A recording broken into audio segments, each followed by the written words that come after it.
This is Tor Lacey with a lecture about streams. Let's start with some of our learning objectives. The first two are course SLOs. Describe the role weathering, mass wasting, and erosion play in shaping Earth's surface, and can provide and/or identify examples of each of these processes. Differentiate between constructive and destructive geologic processes, and are able to explain the energy driving these processes, and can identify examples of each. Appreciate how streams erode and deposit sediment, and can identify landforms created by stream erosion and deposition.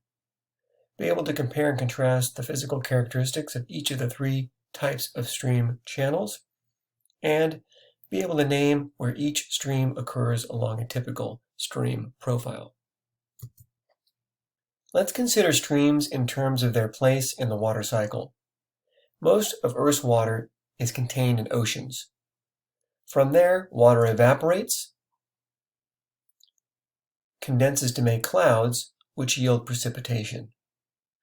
Rain does one of two things when it reaches Earth's surface. It infiltrates into the ground to become groundwater, or flows over the surface as runoff. It doesn't take long for this runoff to become confined to a channel and flow downhill as a stream. Streams are any running water contained in a channel. Larger streams are called rivers, while smaller streams have names like brooks or creeks. The bottom of a stream channel is called the bed, and the sides of the channel are called the banks. The path a stream takes from start to finish is called a stream profile. The head, or headwaters, are where the stream starts. Here there are many smaller channels, tributaries, delivering water into the main channel, also called the trunk stream.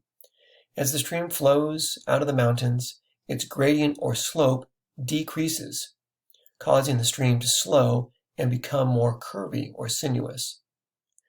In this way, the type of stream channel changes as the stream works its way towards its mouth at base level.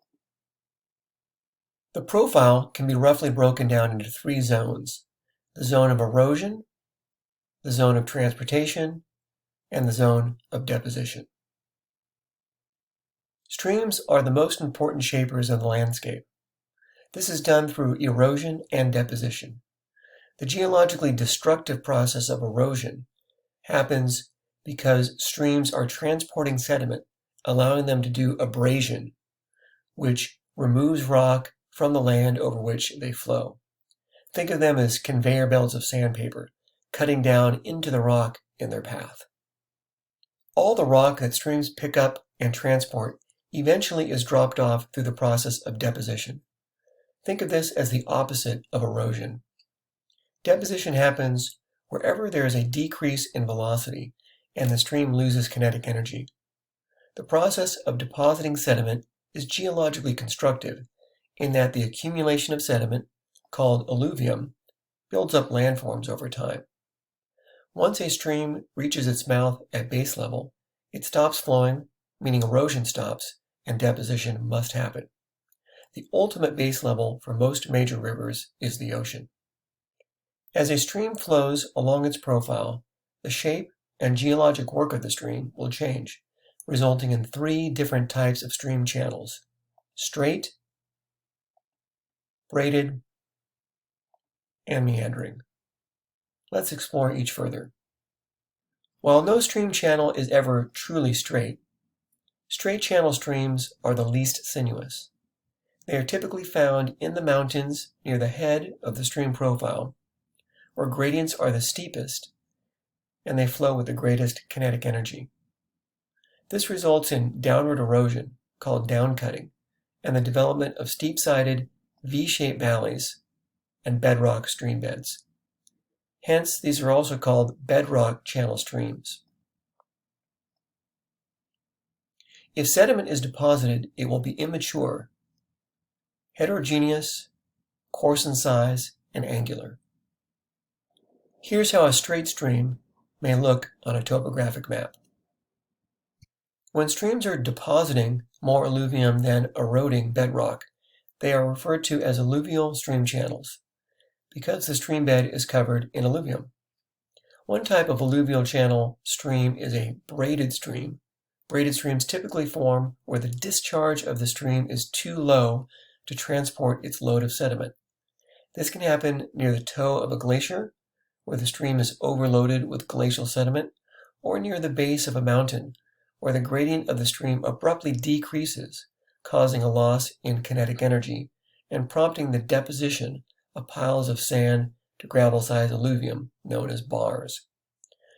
The bars in the middle of the channel, called channel bars, act as obstacles to stream flow, forcing the water to flow around them and creating the many intertwining channels that are typical of braided stream channels. The lateral flow of these streams erode out a narrow flood plain.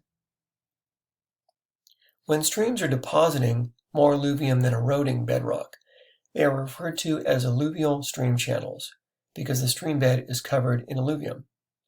One type of alluvial channel stream is a braided stream. Braided streams typically form where the discharge of the stream is too low to transport its load of sediment. This can happen near the toe of a glacier, where the stream is overloaded with glacial sediment, or near the base of a mountain, where the gradient of the stream abruptly decreases, causing a loss in kinetic energy and promoting the deposition of piles of sand to gravel-sized alluvium known as bars. The bars in the middle of the channel, called channel bars, act as obstacles to stream flow, forcing the water to flow around them and creating the many intertwining channels that typify braided stream channels. The lateral flow of these streams erodes out a narrow floodplain. This braided stream contains many channel bars and is situated in a narrow floodplain. The elevated land adjacent to the stream channel is a stream terrace. These form when tectonic uplift increases the gradient of the stream channel, increasing the stream's energy and triggering downward erosion into the floodplain. This results in the establishment of a new, deeper floodplain, leaving the older floodplain or floodplains suspended above the stream and the active floodplain. In this case, we can reason that there have been at least 3 episodes of tectonic uplift, as evidenced by 3 sets of stream terraces. Here's a braided stream near the toe of a glacier in Iceland. This is a braided stream on a topographic map. A river flows farther from its headwaters in the mountains, towards its base level at an ocean or a lake. The gradient steadily decreases. As the gradient decreases, the stream's path becomes increasingly more sinuous. This sinuosity results in more lateral than downward erosion as stream flow increases along the outside of meanders. This results in erosional features called cut banks, while on the inside of the meander curve, stream flow slows, promoting deposition of alluvium and the development of point bars. This results in the development of wide floodplains, characteristic of meandering streams. Meandering rivers are typically perennial, meaning they flow year-round and can transport only fine-grained sediment. This photo contains a good example of a cut bank and a point bar. Another feature characteristic of meandering streams are oxbow lakes, which form when a meander becomes so sinuous that it cuts itself off. The stream abandons the longer, curved path for the new, more straightforward path. Incised meanders are a rare combination of a meandering stream and a bedrock channel stream. How could this happen? These form when the region over which a meandering stream once flowed was uplifted, increasing the stream's gradient and downcutting into bedrock. Streams are the principal erosional force on Earth, but the rock they remove from one place must end up at another. This transfer of material results in deposition of alluvium and the construction of landforms and sedimentary rock. One of the most common depositional landforms, deltas, form at the mouth of a stream where it reaches base level. In this image here, we have a delta. These form when a stream enters a calm body of water, losing its energy and depositing its load of sediment. Think of what happens after you shake a snow globe. Here is how a delta may be depicted on a topographic map. Natural levees form during flooding of meandering rivers. Natural levees form during flooding of meandering rivers. The sediment being carried out of the stream channel by the floodwaters is deposited along the top of the stream bank, accumulating as long, narrow hills that run parallel to the stream's channel. Here is a photo of a natural levee. Note the sheep for scale. Another depositional landform are alluvial fans. These are common in semi-arid to arid regions where mountains are growing, conditions that exist in the southwestern U.S. They form where a straight stream exits its steep mountain channel and flows out onto a relatively flat valley. This abrupt decrease in gradient causes stream flow to abruptly slow, promoting deposition and the construction of a fan-shaped pile of alluvium. Because of the climate, this often happens during flash flood events. Here's an aerial view of an alluvial fan. Note the straight channel stream and the fan-shaped pile of alluvium at the base of the mountain. This is a profile or cross-section view of the alluvial fan in the previous slide. On a topographic map, alluvial fans are easily recognizable based on their shape, slope, and position relative to the mountain front.